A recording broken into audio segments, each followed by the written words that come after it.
प्रश्न उठाया है क्योंकि जैसे आविष्कार और टेक्नोलॉजी के आधार पर हम लोग प्रगति करते हैं, कुछ ऐसे तत्व भी होते हैं जो कभी कभी टेक्नोलॉजी का दुरुपयोग भी करके स्वयं के मुनाफे के लिए षड्यंत्र रचने के लिए तैयार हो जाते हैं।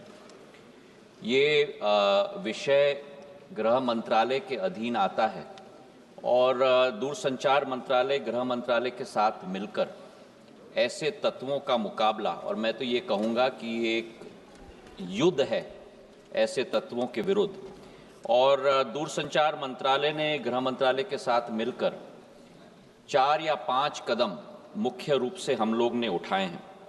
पहला कदम एक डिजिटल इंटेलिजेंस प्लेटफॉर्म हम लोग ने बनाया है, क्योंकि जब तक हम लोग सभी स्टेक होल्डर्स को एक प्लेटफॉर्म में न लाएं, तब तक इस युद्ध की कार्यशैली पर सफलतापूर्वक कार्य हम नहीं कर पाएंगे। तो एक DIP डिजिटल इंटेलिजेंस प्लेटफॉर्म हमने स्थापित की है, जिसमें 620 संस्थाओं को हमने कोऑप्ट किया है। इसमें 570 बैंक्स, पूरे देश के प्राइवेट और पब्लिक सेक्टर बैंक्स सभी को हमने कोऑप्ट किया है। 36 राज्यों के पुलिस संस्थाओं को हमने कोऑप्ट किया है, और सारे इन्वेस्टिगेशन एजेंसीज और टेलीकॉम सर्विस ऑपरेटर्स को भी हम लोग ने कोऑप्ट किया। इसी के साथ आम नागरिक को भी इस युद्ध में हमने शामिल किया है। एक संचार साथी पोर्टल हम लोगों ने 16 मई 2023 को स्थापित किया था, और मुझे खुशी है आपके द्वारा अध्यक्ष महोदय सदन को ये सूचित करते हुए कि 15.5 करोड़ हिट उस पोर्टल पे आए हैं, और उस पोर्टल की सफलता के आधार पर एक ऐप भी, मोबाइल ऐप, एंड्रॉयड और iOS दोनों के लिए हम लोग ने 2025 में 17 जनवरी को स्थापित किया, जिस ऐप पे भी करीब 44 लाख हिट्स हो चुके हैं। और इस ऐप के आधार और पोर्टल के आधार पर इतनी सफलता हमें मिली है कि मोबाइल नंबर्स करीब 29 लाख हम लोग ने डिस्कनेक्ट किए हैं। मोबाइल हैंडसेट्स करीब 5.5 लाख हम लोग ने ब्लॉक किए हैं। बल्क SMS सेंडर्स 20,000 हम लोग ने ब्लॉक किए हैं, और व्हाट्सएप अकाउंट्स करीब 24 लाख हम लोग ने ब्लॉक किए हैं। इसी के साथ एक और सुविधा इस ऐप पे दी गई है कि आप स्वयं अपना जो चुराया हुआ हैंडसेट है उसे आप ब्लॉक कर सकते हैं और पुलिस रिपोर्ट भी फाइल कर सकते हैं। कुल मिलाकर 35 लाख ऐसे रिपोर्ट्स फाइल किए गए हैं, जिसमें से 21 लाख मोबाइल हमारे ट्रेस हो चुके हैं, और 21 लाख मोबाइल जो ट्रेस हुए हैं उनमें से 5,06,000 मोबाइल हम लोग ने रिट्रीव करके उपभोक्ता को वापस भी हम लोग ने पहुंचा दिया है अध्यक्ष महोदय। तीसरा, हमने ये सुविधा भी हमने लगवाई है कि know the mobile connections in your name, क्योंकि कई बार ये होता है कि जैसे उदाहरण के तौर पे अखिलेश जी को मालूम भी नहीं, पर इनके नाम पर कई मोबाइल कनेक्शन दोबारा कई और लोगों के द्वारा लिया गया है। तो ये अपने नाम को जब पोर्टल में इनपुट करेंगे तो सारे नंबर्स जो इनके नाम पे लिए गए हैं वो दर्शाए जाएंगे, और अगर वो नंबर इनके नहीं है तो वो पोर्टल पे रिपोर्ट कर सकते हैं। और उसके आधार पर करीब हम लोग ने 1,36,00,000 मोबाइल डिस्कनेक्ट किए हैं, जो उपभोक्ता के ने स्वयं अपने नाम पे नहीं लिए। चौथी बात है सर कि अस्त्र, हमने आज आर्टिफिशियल इंटेलिजेंस का युग है, तो अस्त्र ऐप हम लोग ने इस्तेमाल किया है, जिसके आधार पर आर्टिफिशियल इंटेलिजेंस के आधार पर हम लोग ये निश्चित कर सकते हैं कि जिन लोगों ने वो मोबाइल नंबर अपने नाम पे न लिया हो, और ऐसे 82 लाख टेक्नोलॉजी के आधार पर 82 लाख मोबाइल्स हम लोग ने डिस्कनेक्ट किए। एक और षड्यंत्र रचा जाता है अध्यक्ष महोदय, और कई बार हमारे मोबाइल नंबर मोबाइल पे दिखता था कि भारत का नंबर आ रहा है, पर एक्चुअली वो कॉल आ रहा है विदेश से, और इसके लिए इसको ब्लॉक करने के लिए एक नया सॉफ्टवेयर हम लोग ने शुरू किया, centralize international out roaming registry. हम लोगों की विदेशी कंपनी भारत में कॉल करके अपने आप को भारत के कॉल के रूप में डिस्गाइज करके उपभोक्ता को परेशान करती थी, और ये कायोर सॉफ्टवेयर के आधार पर पहले दिन पे आपको भी आश्चर्य होगा अध्यक्ष महोदय, हम लोग ने एक दिन में 1 1,35,000 कॉल्स, 1,35,00,000 कॉल्स को एक दिन में ब्लॉक किया। ये इंटरनेशनल स्पूफ्ड कॉल्स हैं। और अब इतने हमने ऐसे गेटवेज को ब्लॉक कर दिए हैं कि उसकी संख्या 97% ड्रॉप हो चुकी है और अब केवल 3 लाख कॉल्स ऐसे स्पूफ्ड कॉल्स पर डे आती हैं। आखिरी बात अध्यक्ष महोदय आपके समक्ष में रखना चाहता हूं कि हम लोग ने एक नया सॉफ्टवेयर भी निकाला है, फ्रॉड रिस्क इंडिकेटर, जो सारे बैंक्स के डेटा को लेके जो लोग फ्रॉड करते हैं उनको हम लोग ने 3 कैटेगरीज में हम लोग ने डाला है, हाई रिस्क, मीडियम रिस्क और वेरी हाई रिस्क। और ये सूचना हम लोग सभी बैंक्स को देते हैं ताकि कोई व्यक्ति अगर ट्रांजैक्शन करने के लिए आ रहा है और उसकी बैकग्राउंड फ्रॉड की है तो ऑटोमेटिकली बैंक को ये डीओटी से मालूम हो जाता है कि ये फ्रॉड आदमी है और वो ट्रांजैक्शन रोका जाता है। और इसके तहत एफआरआई के आधार पर हम लोग ने 3,70,000 लोगों को हमने वेरी हाई, हाई और मीडियम कैटेगरी में हम लोग ने रेखांकित की है। और इसके आधार पर डेबिट और क्रेडिट रिस्ट्रिक्शंस कार्ड के ऊपर आज तक बैंक्स के द्वारा 3,04,000 ट्रांजैक्शंस रोके गए हैं अध्यक्ष महोदय।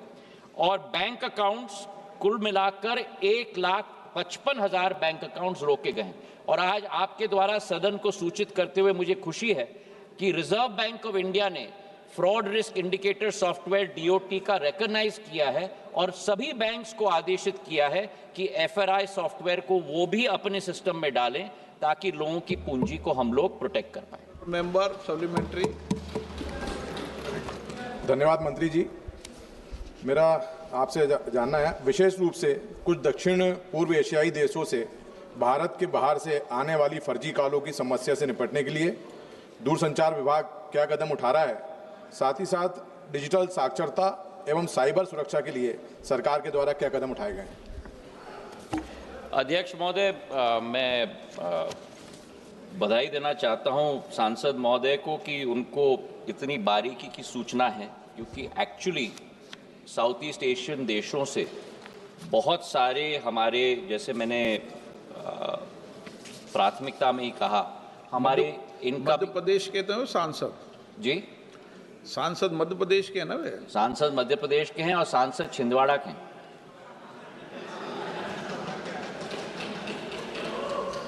तो बहुत सारे हमारे spoofed call south east Asian nation से आते हैं और इसके लिए हम लोग ने ये निर्धारित किया है। एक तो मैंने बताया आपको सर, हमारा कायोर सॉफ्टवेयर के बारे में, international incoming spoofed calls prevention scheme के आधार पर जो हम लोग ने 1,35,00,000 कॉल्स पहले दिन में रोके थे, जो 6 महीने पहले ही हमने शुरुआत की थी और अब वो करीब 3.5 लाख तक ही सीमित हो गए। लेकिन इसी के साथ आप लोगों को भी दिख रहा होगा, मेरे सभी माननीय सांसदों को मैं निवेदन करना चाहता हूं कि आजकल हमारे मोबाइल्स पर हम लोग ने सारे टेलीकॉम सर्विस प्रोवाइडर्स को कहा है कि जब इंटरनेशनल कॉल आ रहा है तो नंबर के साथ ये दिखना भी चाहिए कि इंटरनेशनल कॉल आ रहा है। तो वो अब वर्डिंग आपके फ़ोन पे आ रहा है इंटरनेशनल कॉल। तो हमने मैंडेट किया है कि इंटरनेशनल कॉल का एक स्क्रिप्ट हर एक फ़ोन पे दिखना चाहिए। इसी के साथ हमने टीएसपीज़ को भी कहा है कि जो अनयूज्ड इंटरनेशनल कोड्स हैं ट्रैफिक के लिए, जो गलत तरीके से इंटरनेशनल गेटवेज का इस्तेमाल करते हैं, उनको हम लोग उसी जगह पे हम लोग रोक लें।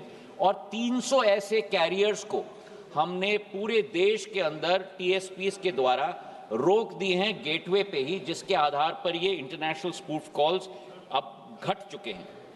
हमारे देश के कई लोग भारत के अंदर अध्यक्ष महोदय रोमिंग कार्ड्स लेते हैं और साउथ ईस्ट एशियन नेशंस में जाके वहाँ से कॉल करते हैं। तो ऐसे रोमिंग इंडियन नंबर्स को हम लोग ने संचार साथी पोर्टल के द्वारा एनालाइज किया है और 26 लाख ऐसे लिंक्ड मोबाइल कनेक्शंस को हमने डिस्कनेक्ट किए हैं और करीब 1,23,000 हैंडसेट्स को हम लोग ने ब्लॉक भी किया। Shri N.K. Premachandran. Thank you very much, Mr. Speaker, sir. Sir, it's a good answering by the Honorable Minister regarding the first part of the question, but the question relates to the public sector undertakings, in particular to the BSNL and the MTNL. Sir, it is well known that BSNL and MTNL is not even available, even in the metro cities. So we had the parliamentary committee and had a visit in Mumbai for the 3 days. Unfortunately, none of the mobiles of the public sector undertakings, BSNL and MTNL, is totally black, totally blocked. No network, nothing.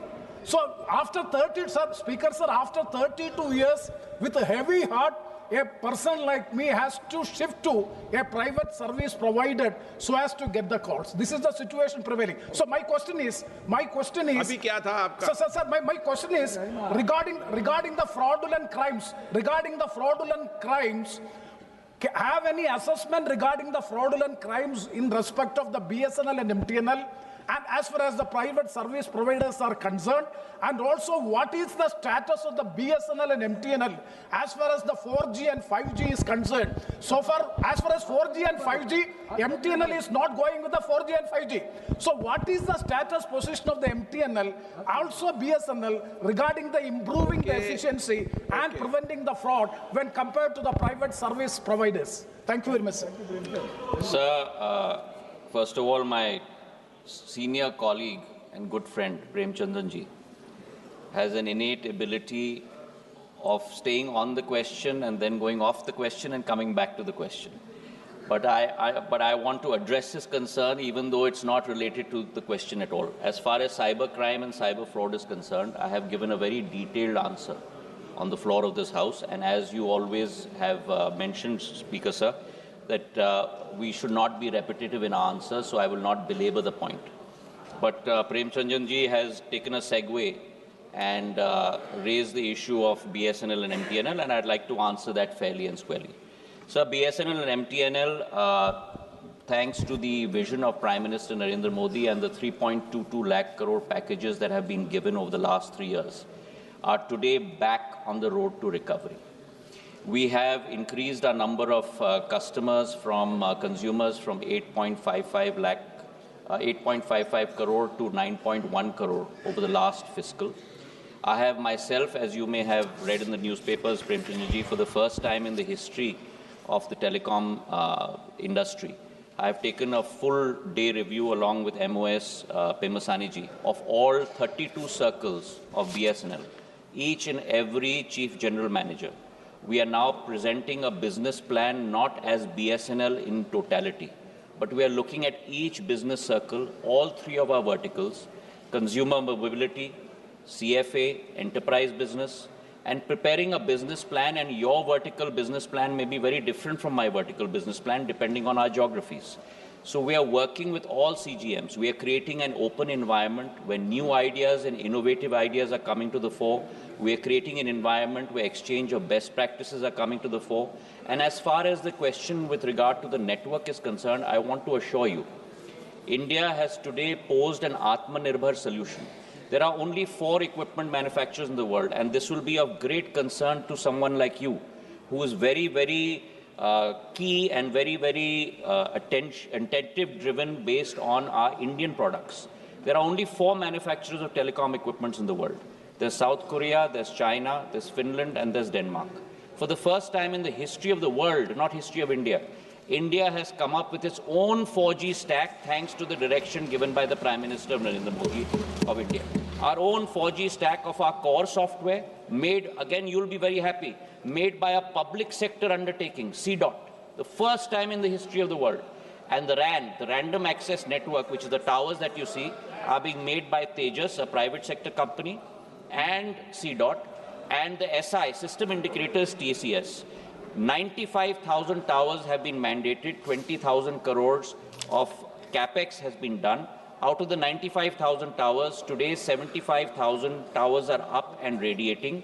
We are making sure that that integrates with the core software, and I commit to you that BSNL will come out with its own 4G, it's already out, will perfect its 4G network in the coming months, and as soon as that 4G network is perfected, we will also move towards 5G. MTNL's area of operations, Bombay and Delhi, have been transferred to BSNL as of 1st of January of this year, and we are rolling out 4G in those areas as well. Okay, मैं सदस्यों से भी आग्रह करूँगा, मंत्री जी से आग्रह करूँगा, एक क्वेश्चन में 15 मिनट लग जाएंगे तो दिक्कत आएगी। संक्षिप्त में क्वेश्चन पे संक्षिप्त में जवाब दे दें। रविंदर वायकर, धन्यवाद अध्यक्ष महोदय। शॉर्ट में पूछना आप यस क्वेश्चन। सर। अध्यक्ष महोदय, मैं सरकार से ये जानना चाहता हूँ कि सिम स्वैपिंग धोखाधड़ी के जो नए मामले सामने आ रहे हैं, जहाँ जालसाज किसी व्यक्ति का सिम खो जाने की बात कहकर उसी नंबर पर दूसरा सिम जारी करवा लेते हैं, इस गंभीर चुनौती से निपटने और आम नागरिकों को बचाने के लिए सरकार क्या ठोस कदम उठा रही है? सर, इस प्रश्न का जवाब मैंने पहले प्रश्न के जवाब में दे दिया था। हम लोग ने करीब जैसे मैंने कहा कि 28 लाख मोबाइल फ़ोन्स हमने डिस्कनेक्ट किए हैं। हम लोग ने 5.5 लाख मोबाइल हैंडसेट्स ब्लॉक किए हैं। करीब हम लोग ने 1,36,00,000 मोबाइल नंबर्स भी हम लोग ने ब्लॉक किए हैं और ये प्रक्रिया हमारी जारी है। Question number 142 142 Shri Pradyut बोरोदोलई।